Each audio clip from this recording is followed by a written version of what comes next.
സുഹൃത്തുക്കളെ എല്ലാവർക്കും നമ്മുടെ പുതിയ വീട്ടിലേക്ക് സ്വാഗതം. ഇന്ന് ഞാൻ ഏഷ്യാനെറ്റ് ന്യൂസ് പബ്ലിഷ് ചെയ്തിരിക്കുന്ന ഒരു വീഡിയോ കാണാനിടയുണ്ടായി. ആ വീഡിയോ നിങ്ങളിലേക്ക് കൂടി എത്തിക്കാൻ വേണ്ടിയിട്ടാണ് ഞാൻ ഈ ഒരു വീഡിയോയിൽ വന്നത്. നമ്മൾ ഓൾറെഡി കഴിഞ്ഞ ദിവസം നമ്മുടെ ഇന്ദ്രൻ സേട്ടൻ നായകനാവുന്ന ആശാൻ എന്ന് പറയുന്ന സിനിമയെപ്പറ്റി ചർച്ച ചെയ്യുകയുണ്ടായി അല്ലേ. ആ ഒരു സിനിമയുടെ ട്രെയിലർ ലോഞ്ചിനായിട്ട് മമ്മൂക്കയും അവരോടൊപ്പം ഉണ്ടായിരുന്നു. ആ ട്രെയിലർ ലോഞ്ചിന് വന്ന സമയത്ത് ഒരു രസകരമായ രീതിയിൽ, നർമ്മകരമായ രീതിയിൽ മമ്മൂക്ക പറഞ്ഞൊരു കാര്യമുണ്ടായിരുന്നു. അതായത്, ഞാൻ എന്തിനാണ് ഈ സിനിമയ്ക്ക് വന്നത്, അല്ലെ ഈ സിനിമയുടെ ട്രെയിലർ ലോഞ്ചിന് വന്നതെന്ന് എനിക്ക് പോലും അറിയില്ല. ഞാനൊരു ഭാഗമൊന്നുമല്ല, എങ്കിലും ഞാൻ വെറുതെ വന്നു എന്ന് മാത്രമാണ് മമ്മൂക്ക പറഞ്ഞത്. അവിടെ മമ്മൂക്കയുടെ ഒരു ലാളന, സ്നേഹം, എല്ലാവർക്കും കൊടുക്കുന്ന ബഹുമാനം, അവരുടെ കൂടെയുള്ള സഹപ്രവർത്തകരോടുള്ള ഒരു ആദരവ്, ഇതെല്ലാം നമ്മളവിടെ കണ്ടതാണ്. അപ്പം അങ്ങനെ മമ്മൂക്ക ആ സിനിമയുടെ ട്രെയിലർ ലോഞ്ചിന് വന്നിട്ട് അവിടെ എല്ലാവരെയും ഒപ്പം ചേർത്ത് പിടിച്ചുകൊണ്ട്, അതോടൊപ്പം തന്നെ ഇന്ദ്രൻ സേട്ടനെയും ചേർത്ത് പിടിക്കുന്ന ഒരു വലിയൊരു കാഴ്ച നമ്മൾ കണ്ടു അല്ലേ. അതായത് രണ്ട് മനുഷ്യ സ്നേഹികളും മനുഷ്യത്വം എന്താണെന്ന് അറിയാവുന്ന, മനസ്സിൽ ഒരു കളങ്കവും ഇല്ലാത്ത രണ്ട് പേരെയാണ് നമ്മളവിടെ കണ്ടത്. ഒരു കള്ളത്തരവും ഇല്ലാത്ത രണ്ട് പേരെയാണ് കണ്ടത്.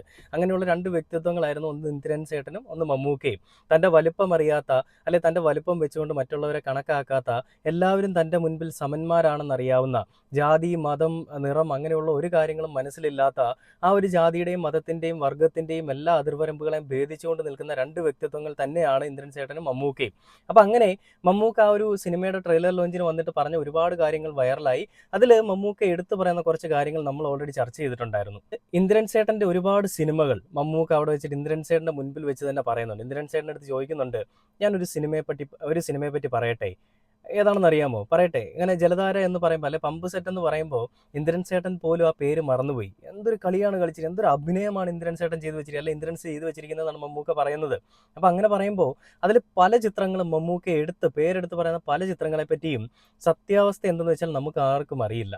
എന്താണെന്ന് വെച്ചാൽ എല്ലാവരും സിനിമാ പ്രേമികളാണ്. പക്ഷേ ഒട്ടുമിക്ക സിനിമകളും നമ്മൾ കാണുന്നില്ല, കാണാതെ വെറുതെ അങ്ങ് വിലയിരുത്തി വിടുകയാണ്. എന്നാൽ മമ്മൂക്ക അവിടെ തൻ്റെ സഹപ്രവർത്തകർ അഭിനയിച്ചിട്ടുള്ള, അത് സിനിമയായിക്കോട്ടെ, ഷോർട്ട് ഫിലിംസ് ആയിക്കോട്ടെ, അതിനി എന്തെങ്കിലും ഷോർട്ട് സ്റ്റോറി എന്തുമായിക്കോട്ടെ, എല്ലാം കാണുന്നൊരു മനുഷ്യനാണെന്ന് ഞാൻ അന്ന് പറഞ്ഞിട്ടുണ്ടായിരുന്നു. അതുതന്നെയാണ് നമ്മൾ മമ്മൂക്ക അവിടെ വന്ന് മമ്മൂക്ക സംസാരിക്കുന്ന സമയത്തും കണ്ടത്.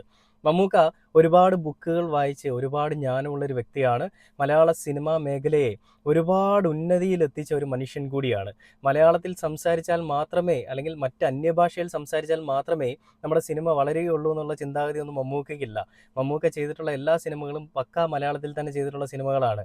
ആ സിനിമകൾ തന്നെയാണ് മലയാളം ഫിലിം ഇൻഡസ്ട്രിയെ ഇന്നീ കാണുന്ന ലെവലിലേക്ക് ഉയർത്തിയതെന്ന് ഞാൻ പറഞ്ഞു കഴിഞ്ഞാൽ അതിനെ തള്ളിക്കളയാൻ നിങ്ങൾക്ക് ആർക്കെങ്കിലും സാധിക്കുമോ? ചിലപ്പോൾ മമ്മൂക്കയോട് വിരോധമുള്ള ഈ ഏട്ടൻ ഭക്തൻസ്, അല്ലെങ്കിൽ സംഘിക്കുട്ടന്മാർ, ക്രിസംഗികൾ, ഇങ്ങനെയുള്ളവർക്ക് വേണമെങ്കിൽ അത് പറയാൻ സാധിക്കും. എന്നാൽ മനുഷ്യനെ മനുഷ്യനായിട്ട് കാണാൻ സാധിക്കുന്ന എൻ്റെ ഈ വീഡിയോ കാണുന്ന നിങ്ങളെപ്പോലെയുള്ള ആളുകൾക്ക് ഒരിക്കലും അങ്ങനെ പറയാൻ സാധിക്കത്തില്ല എന്ന് എനിക്ക് പൂർണ്ണമായിട്ട് ഉറപ്പുണ്ട്. കാരണം മമ്മൂക്ക മലയാള സിനിമയ്ക്ക് വേണ്ടിയിട്ട് ചെയ്തിട്ടുള്ള സംഭാവനകൾ അത് നമുക്ക് വിരലിലെണ്ണാൻ പറ്റാത്തതാണ്. അത് നമുക്ക് ഒരിക്കലും വിരലിലല്ല, ഒരിടത്തും എണ്ണാൻ പറ്റാത്തതാണ്. കാരണം മലയാള സിനിമാ മേഖല പല സമയങ്ങളിലും തകർന്നു കിടക്കുമ്പോഴും മമ്മൂക്ക അവിടെയുണ്ട്. അവിടെ ലാലേട്ടനുണ്ട്, ഇല്ലെന്നല്ല. മമ്മൂക്കയുടെ പ്രസൻസ് എന്ന് പറയുന്നത് വലിയൊരു രീതിയിൽ മലയാള സിനിമയുടെ മുഖച്ഛായ തന്നെ മാറ്റിയിട്ടുണ്ട്. നമുക്കറിയാം, മമ്മൂട്ടി കമ്പനി എന്ന് പറയുന്ന ഒരു ബാനറിൽ ഒരു സിനിമ വന്നിട്ടുണ്ടെങ്കിൽ, ആ ഒരു പ്രൊഡക്ഷൻ്റെ അണ്ടറിൽ ഒരു സിനിമ വന്നിട്ടുണ്ടെങ്കിൽ, ആ സിനിമ നമ്മളൊരു 100, 200, ഞാൻ പലപ്പോഴും പറഞ്ഞിട്ടുള്ള കാര്യമാണ്, വീണ്ടും ഞാൻ പറയുകയാണ്, 100, 200, 300, 400, 500, 1000 ഇനി ഏത് തിയേറ്ററിൽ, മുന്തിയ തിയേറ്ററിൽ പോയിരുന്ന് കണ്ടാലും ആ കാശ് വെറുതെ ആവില്ല. അത് വേർത്താണ്. അതായത് മമ്മൂട്ടി കമ്പനി ഒരു ഗ്യാരണ്ടിയാണ്. ആ ഒരു ഗ്യാരണ്ടിന്മേൽ നിങ്ങൾ ആ സിനിമയ്ക്ക് പോയിട്ടുണ്ടെങ്കിൽ, നിങ്ങളുടെ പോക്കറ്റിൽ നിന്ന് നിങ്ങൾ മുടക്കിയിട്ടുള്ള കാശ്, നിങ്ങളുടെ ഓരോ ദിവസവും നിങ്ങൾ കഷ്ടപ്പെട്ട് ഉണ്ടാക്കിയെടുത്തിരിക്കുന്ന ഒരു കാശ്, എല്ലാ കാശിനും വിയർപ്പിൻ്റെ മണമുണ്ടല്ലേ, അങ്ങനെ വിയർപ്പ് ഒഴുക്കി നിങ്ങൾ ഉണ്ടാക്കിയെടുത്തിരിക്കുന്ന കാശാണെങ്കിൽ അവിടെ ഏത് രീതിയിൽ നിങ്ങളെ ത്രസിപ്പിക്കണമെന്നും, ഏതൊക്കെ രീതിയിൽ നിങ്ങളെ ചിന്തിപ്പിക്കണമെന്നും, ഏതൊക്കെ രീതിയിൽ നിങ്ങളിനി മാറണമെന്നും ഒക്കെ മമ്മൂക്കയുടെ ഓരോ ചിത്രങ്ങളും നമ്മളെ പഠിപ്പിക്കുന്നുണ്ട്. അപ്പോൾ അങ്ങനെ തന്നെയാണ് മമ്മൂക്ക മലയാള സിനിമയിൽ നാളിതുവരെയും അരങ്ങേറിക്കൊണ്ടിരിക്കുന്നതും, അല്ലെങ്കിൽ മമ്മൂക്ക ഇങ്ങനെ ചുവട് വെച്ച് പൊയ്ക്കൊണ്ടിരിക്കുന്നതും. മമ്മൂക്ക തന്നെ എപ്പോഴും പറയുന്നൊരു കാര്യമുണ്ട്, തേച്ചാൽ ഇനിയും മിനുങ്ങുമെന്നുള്ളത്. അതെന്തുകൊണ്ടാണ് മമ്മൂക്ക പറയുന്നതെന്ന് ഓരോ സിനിമകൾ എടുത്ത് നോക്കിയാലും നമുക്കറിയാൻ പറ്റും. സിനിമയെ വിശകലനം ചെയ്യുമ്പോൾ നമ്മൾ ആ സിനിമയുടെ അഗാധ തലങ്ങളിലേക്ക് ഇറങ്ങി ചിന്തിച്ചാലും, ആ സിനിമയെപ്പറ്റി എന്തെങ്കിലുമൊക്കെ ഏതൊക്കെ രീതിയിൽ ചിന്തിക്കുന്ന എത്ര വലിയ മുന്തിയ ആളുകൾ വന്നാലും, വിമർശകർ വന്നാലും, മമ്മൂക്ക എന്ന് പറയുന്നൊരു മനുഷ്യൻ ഒരു ഇറ തന്നെയാണ്. മലയാള സിനിമയെ മാത്രമല്ല, സാംസ്കാരിക രംഗത്തും എല്ലാ ലെവലിലും ഒരു മനുഷ്യൻ ചെയ്യുന്ന നല്ല പ്രവർത്തികളിലാണെങ്കിൽ പോലും എല്ലാത്തിലും മമ്മൂക്ക ഒരു ഇറയാണ്. മമ്മൂക്കയുടെ, നമുക്കറിയാം, വിനായകൻ പറഞ്ഞൊരു കാര്യമുണ്ടല്ലേ, മമ്മൂക്കയുടെ ഇറ എനിക്കത്, അല്ലെ മമ്മൂക്കയുടെ ഓറ എനിക്കത് ബ്രേക്ക് ചെയ്യാൻ സാധിക്കുന്നില്ല, വല്ലാത്ത ഓറയാണ്, എന്നെ പിടിച്ച് അടുത്തേക്ക് ഇരുത്തും, എനിക്ക് അവിടെ നിന്ന് ഒന്നും എണീക്കാൻ പോലും പറ്റുന്നില്ല, വല്ലാത്ത ഓറയാണ് എന്നാണ് വിനായകൻ പറഞ്ഞത്. എന്തുകൊണ്ടാണ് വിനായകൻ അങ്ങനെ പറഞ്ഞത്? അതായത് സമൂഹത്തിൽ തല്ലിപ്പൊളിയായിട്ട് നടക്കുന്ന ഒരു മനുഷ്യനായിരുന്നു വിനായകൻ അല്ലേ. എൻ്റെ ഫോൺ ആരാണ് എടുത്തുകൊണ്ട് പോയെന്ന് എനിക്കറിയണം, എൻ്റെ ഫോൺ തന്നാലേ ഞാൻ പോവുള്ളൂ എന്ന് പറഞ്ഞിട്ട് വിനായകനെ പോലീസ് പിടിച്ചുകൊണ്ട് ഒരു രംഗം അറിയാം. അതിനുശേഷം വീണ്ടും വിനായകനെ പോലീസ് പിടിക്കുന്ന ഒരു സംഭവം ഉണ്ടായി. കൊല്ലത്ത് വെച്ചിട്ടാണെന്നാണ് മനസ്സിലാക്കുന്നത്. ഒരു 5 സ്റ്റാർ ഹോട്ടലിൽ കയറി അലമ്പുണ്ടാക്കിയതിൻ്റെ പേരിൽ പോലീസ് വിനായകനെ കൊണ്ടുപോയി.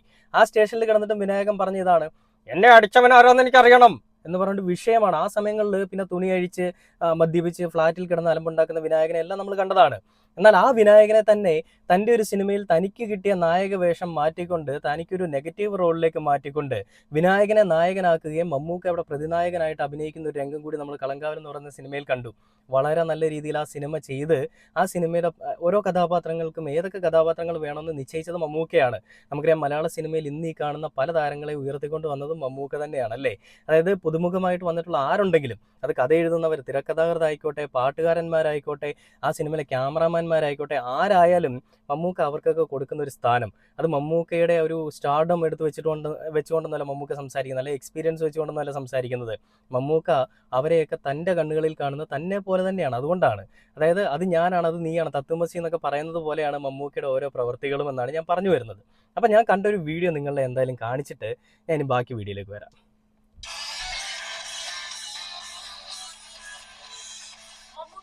പുതിയ സിനിമകൾ കൃത്യമായി കണ്ട് വിലയിരുത്തുന്ന മറ്റൊരു താരം യുവതലമുറയിൽ പോലും ഉണ്ടാകില്ല. വലിയ സിനിമാ പ്രേമികൾ പോലും ഒഴിവാക്കുന്ന ചെറിയ സിനിമകൾ പോലും അദ്ദേഹം കൃത്യമായി കാണുകയും കണ്ടിഷ്ടമായാൽ അണിയറക്കാരെ അത് നേരിട്ട് അറിയിക്കാറുമുണ്ട്. തിയേറ്റർ വിജയം നേടാത്ത പല ചിത്രങ്ങളും പിന്നീട് OTT-യിലും കാണികളാൽ തിരസ്കരിക്കപ്പെടുമ്പോഴും മമ്മൂട്ടി അത് കാണും. പിന്നീട് പല അവസരങ്ങളിലും അതത് ചിത്രങ്ങളുടെ അണിയറക്കാർ തന്നെ അതേക്കുറിച്ച് പറഞ്ഞിട്ടുമുണ്ട്. ഇന്ദ്രൻസ് മികവാർന്ന പ്രകടനം കാഴ്ചവെച്ച 2 ചിത്രങ്ങളെ കുറിച്ച് മമ്മൂട്ടി അടുത്തിടെ ഒരു വേദിയിൽ പറഞ്ഞിരുന്നു. മമ്മൂട്ടി പറഞ്ഞ ആ ഇന്ദ്രൻസ് സിനിമകൾ എവിടെ കാണാമെന്ന് നോക്കാം. ഉർവശിയും ഇന്ദ്രൻസും പ്രധാന വേഷങ്ങളിലെത്തിയ ജലധാര പമ്പ് സെറ്റ്, സിൻസ് 1962, ഇന്ദ്രൻസ്, ജാഫ്രിഡിക്കി എന്നിവർ പ്രധാന കഥാപാത്രങ്ങളെ അവതരിപ്പിച്ച കുട്ടന്റെ ശിനിഗാമി എന്നീ ചിത്രങ്ങളെ കുറിച്ചാണ് മമ്മൂട്ടി പറഞ്ഞത്. ഇന്ദ്രൻസ് ടൈറ്റിൽ റോളിൽ എത്തുന്ന ആശാൻ എന്ന പുതിയ ചിത്രത്തിന്റെ പ്രീ റിലീസ് ഇവന്റിൽ സംസാരിക്കവെയാണ് മമ്മൂട്ടി ഈ ചിത്രങ്ങളെ കുറിച്ച് പറഞ്ഞത്. ഇന്ദ്രൻസ് ആദ്യകാല സിനിമകളിലൊക്കെ അഭിനയിക്കുമ്പോൾ ഒരുതരം ബോഡി ഷേമിംഗ് റോളുകളായിരുന്നു അദ്ദേഹത്തിന്റേത്. അത് അന്നത്തെ കാലം. ഇന്നത്തെ കാലത്ത് അഭിനയം കൊണ്ട് പുള്ളി എല്ലാവരെയും ഷെയിമാക്കിക്കൊണ്ടിരിക്കുകയാണ് എന്നായിരുന്നു മമ്മൂട്ടിയുടെ വാക്കുകൾ. താൻ അദ്ദേഹത്തിന്റെ ചില സിനിമകൾ കാണുമ്പോൾ അന്തം വിട്ടിരുന്നു പോയിട്ടുണ്ടെന്ന് പറഞ്ഞാണ് ജലധാര പമ്പ് സെറ്റ്, കുട്ടന്റെ ശിനിഗാമി എന്നീ ചിത്രങ്ങളെ കുറിച്ച് സൂചിപ്പിച്ചത്. ആശിഷ് ചിന്നപ്പ സംവിധാനം ചെയ്ത ജലധാര പമ്പ് സെറ്റ്, സിൻസ് 1962 ജിയോ ഹോട്ട്സ്റ്റാറിൽ ഇപ്പോൾ കാണാനാകും. കുട്ടന്റെ കണ്ടില്ലേ, ഇതിൽ മമ്മൂക്ക പറഞ്ഞ ആ സിനിമകൾ ഏതൊക്കെയാണെന്നാണ് പലരും ചോദിച്ചത്. അതിനുള്ള മറുപടിയുമായിട്ടാണെന്ന് തോന്നുന്നു ഏഷ്യാനെറ്റ് ന്യൂസ് ആ ഒരു വീഡിയോ പങ്കുവച്ചിരിക്കുന്നത്. അപ്പോൾ അതിൽ മമ്മൂക്കയുടെ ആ ചിത്രങ്ങളെ പറ്റി മമ്മൂക്ക പറഞ്ഞ ചിത്രങ്ങളെ പറ്റി പറയുമ്പോഴും ഇന്ന്, അതായത് എനിക്ക് തോന്നുന്നു 2020, 19, 18, 17 ആ കാലഘട്ടങ്ങളിൽ ഇറങ്ങിയ മിക്ക സിനിമകളും മമ്മൂക്ക കണ്ടിട്ടാണ് ഈ സംസാരിച്ചിരിക്കുന്നത്. അപ്പോൾ അതിനെപ്പറ്റിയാണ് ഇവർ ചർച്ച ചെയ്തുകൊണ്ടിരിക്കുന്നത്.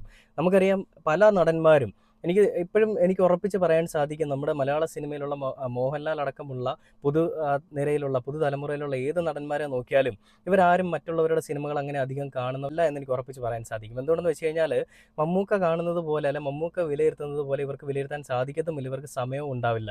മമ്മൂക്ക എല്ലാ കാര്യങ്ങൾക്കും വേണ്ടിയിട്ട് സമയം കണ്ടെത്താറുണ്ട്. അത് ബുക്ക് വായിക്കുന്ന കാര്യത്തിലാണെങ്കിലും, ഇനി മലയാളത്തിലെ സിനിമകൾ കാണുന്നതിലാണെങ്കിലും, സീരിയൽ കാണുന്നതിലാണെങ്കിലും, എല്ലാ കാര്യങ്ങളിലും മമ്മൂക്ക ഒരു സമയം അതിനായിട്ട് ചിലവഴിക്കാറുണ്ട്. മമ്മൂക്കയെ പറ്റി എനിക്ക് കൂടുതൽ അറിയാൻ സാധിച്ചതും ഇങ്ങനെയുള്ള കാര്യങ്ങൾ തന്നെയാണ്. മമ്മൂക്ക എല്ലാ കാര്യങ്ങളും, അതായത് എക്സ്ട്രാ ഓർഡിനറി ആക്ടിവിറ്റീസ് എല്ലാം ചെയ്യുന്നൊരു മനുഷ്യനാണ്. സിനിമ മാത്രമല്ല, നമുക്ക് എല്ലാവർക്കും ഇപ്പം നമുക്ക് എന്തെങ്കിലും ഒരു റോള് കിട്ടിക്കഴിഞ്ഞാൽ, നമ്മൾ സിനിമയിൽ പോയി കഴിഞ്ഞാൽ എൻ്റെ ജീവിതം സിനിമയാണ്, ഞാൻ അതിനപ്പുറത്തേക്ക് ഒന്നും ചെയ്യില്ല, എനിക്ക് സിനിമ മാത്രമേ ഉള്ളൂ, ഞാൻ അത് തന്നെ ചെയ്യുമെന്ന് ചിന്തിച്ചുകൊണ്ടിരിക്കുന്ന ആളുകളാണ് പലരും. മറ്റുള്ളവരുടെ ഏതെങ്കിലും ഒരു കഥാപാത്രം അവർ ചെയ്തു വെച്ചിരിക്കുന്നത് എടുത്തു കഴിഞ്ഞാൽ എനിക്കും ഇനി അത് എൻ്റെ തലയിൽ കയറി ഞാനും ഇനി അതുപോലെ ആവുമോ, ഒരു ആവർത്തന വിരസത ഉണ്ടാകുമോ എന്നൊക്കെ ചിന്തിക്കുന്ന ആളുകൾക്കിടയിൽ, അങ്ങനെ ചിന്തിക്കുമ്പോൾ മമ്മൂക്ക അവിടെയും ഒരു യൂണീക്കായിട്ട് മാറിക്കൊണ്ടിരിക്കുകയാണ്. ഞാൻ നേരത്തെ പറഞ്ഞു, മമ്മൂക്ക ഒരു ഈറയാണ്. മലയാള സിനിമയെ സംബന്ധിച്ചിടത്തോളം മാത്രമല്ല, മലയാളികളുടെയും മലയാള സംസ്കാരത്തിൻ്റെയും എല്ലാ തലങ്ങളിലുമൊക്കെ നമ്മൾ വലിയേട്ടനായിട്ട് കാണുന്നൊരു മമ്മൂക്ക അതൊരു വല്ലാത്ത ജിന്ന് തന്നെയാണ്. എല്ലാ കാര്യങ്ങളിലുമാണ് കേട്ടോ, ഒരു കാര്യത്തിൽ മാത്രമല്ല. സിനിമയുടെ കാര്യത്തിലാണെങ്കിൽ അങ്ങനെ, ഇനി സ്വഭാവ സവിശേഷതകളുടെ കാര്യത്തിലാണെങ്കിൽ അങ്ങനെ, നല്ല പ്രവർത്തികൾ ചെയ്യുന്ന കാര്യങ്ങളിലാണ് അങ്ങനെ എല്ലാ തലത്തിലും മമ്മൂക്ക ഉയർന്നുകൊണ്ടിരിക്കുകയാണ്. നമുക്കൊരു രാജഗിരി ഹോസ്പിറ്റലിൽ മമ്മൂക്ക ചെയ്യുന്ന പ്രവർത്തികൾ, മമ്മൂക്കയുടെ ഫൗണ്ടേഷൻ ചെയ്യുന്ന പ്രവർത്തികൾ 5-6 പ്രവർത്തികളോളം ഉണ്ട്. മീൻസ് 5-6 നല്ല കാര്യങ്ങൾ അവർ ചെയ്യുന്നുണ്ടെന്ന് സാരം. ചാരിറ്റി ആയിക്കോട്ടെ, അല്ലെങ്കിൽ മറ്റെന്തുമായിക്കോട്ടെ, എല്ലാ തരത്തിലും പാവങ്ങളെ സഹായിക്കാൻ വേണ്ടിയിട്ട് നമ്മുടെ മമ്മൂക്ക അവിടെയും മുന്നിട്ട് നിൽക്കുന്നുണ്ട്. അപ്പം അത് എന്തുകൊണ്ടാണ് കേരളത്തിലെ ജനങ്ങൾ മമ്മൂക്കയെ മൂത്തവനെന്നും വലിയേട്ടനെന്നും ഒക്കെ വിളിക്കുന്നതെന്ന് ചോദിച്ചു കഴിഞ്ഞാൽ, അതിൻ്റെ ഒരു സത്യം, മമ്മൂക്ക പറയുന്നതേ ചെയ്യൂ, ചെയ്യുന്നതേ പറയും. മമ്മൂക്കയുടെ ഡയലോഗ് പോലെ തന്നെയാണ് കേട്ടോ. അതായത് ചെയ്യുന്ന കാര്യങ്ങൾ മാത്രമേ മമ്മൂക്ക എപ്പോഴും മലയാള സിനിമയിൽ അല്ലെങ്കിലും ഇൻ്റർവ്യൂസിലാണെങ്കിലും എവിടെയാണെങ്കിലും മമ്മൂക്ക പറഞ്ഞിട്ടുള്ളൂ. അല്ലാതെ ഒരു വെറും വാക്ക് മമ്മൂക്ക പറയാറില്ല. പറഞ്ഞിട്ടുണ്ടോ അത് 100% മമ്മൂക്ക അത് ചെയ്തിരിക്കും. അങ്ങനെ ചെയ്ത് കാണിക്കുന്ന മലയാളത്തിൻ്റെ മമ്മൂട്ടി യുഗം അത് നമ്മൾ വീണ്ടും വീണ്ടും കണ്ടുകൊണ്ടിരിക്കുകയാണ്. നമ്മുടെയൊക്കെ ഈ ഒരു കാലഘട്ടത്തിൽ, അല്ലെങ്കിൽ നമ്മുടെയൊക്കെ ഒരു ലൈഫിൽ ഇതുപോലൊരു മനുഷ്യനെ ഇനി കാണാൻ പറ്റുമോ എന്ന് എന്തായാലും അറിയില്ല. അപ്പോൾ അങ്ങനെ ഇനി വരും തലമുറകളിലും എല്ലാവർക്കും കാണാൻ പറ്റുന്ന ഒരു ഇതിഹാസം തന്നെയാണ് കേട്ടോ മമ്മൂക്ക. ആ മമ്മൂക്കയുടെ പ്രായത്തിനെയും മമ്മൂക്കയുടെ മതത്തിനെയും ജാതിയെയും എല്ലാം കളിയാക്കുന്ന ഒരു കൂട്ടം ആളുകൾ നമ്മുടെ സമൂഹത്തിൽ ഉണ്ടെന്നുള്ളൊരു കാര്യം നിങ്ങൾ മറക്കരുത്. ആരൊക്കെ വന്നാലും ആരൊക്കെ പോയാലും മമ്മൂക്ക എന്ന് പറയുന്ന ഒരു മനുഷ്യൻ ഉണ്ടാക്കി വെച്ചിരിക്കുന്ന ഒരു ഇമേജ് അത് തകർക്കാൻ ഒരുത്തനും പറ്റില്ല. ഇനി ഈവൻ മോഹൻലാൽ വന്നെങ്കിൽ പോലും കേട്ടോ. അപ്പോൾ ഇനി മോഹൻലാൽ ഫാൻസ് വന്ന് പൊങ്കാലയിടാൻ വരുന്നുണ്ടാവും. ആര് വന്നാലും നിങ്ങൾക്ക് എല്ലാവർക്കും സ്വാഗതം. കയറി വാടാ മക്കളെ എന്നേ എനിക്ക് പറയാനുള്ളൂ. ഇനിയും ഒരുപാട് കാലഘട്ടങ്ങളിൽ, ഒരുപാട് യുഗങ്ങളിൽ, ഒരുപാട് സമയങ്ങളിൽ നമുക്ക് മമ്മൂക്കയെ ഇനിയും നമ്മുടെ ഒരുപാട് TV ഷോകളിലും ഒരുപാട് ഇടങ്ങളിലും കാണാം. എന്നാൽ അദ്ദേഹത്തിൻ്റെ വാല്യൂ, അദ്ദേഹത്തിൻ്റെ സ്റ്റാർഡം, അദ്ദേഹത്തിൻ്റെ ഇമേജ് ഇതൊന്നും വിട്ട് ഒരു കളിക്കും ഇന്നേ വരെ നിന്നിട്ടില്ല, ഇനി അങ്ങോട്ട് നിൽക്കത്തുമില്ല എന്ന് പറഞ്ഞുകൊണ്ട് ഈ ഒരു വീഡിയോയുടെ അവസാനിക്കുകയാണ്. അപ്പോൾ പുതിയൊരു വീഡിയോ ആയിട്ട് അടുത്ത ദിവസം കാണാം. Okay, by.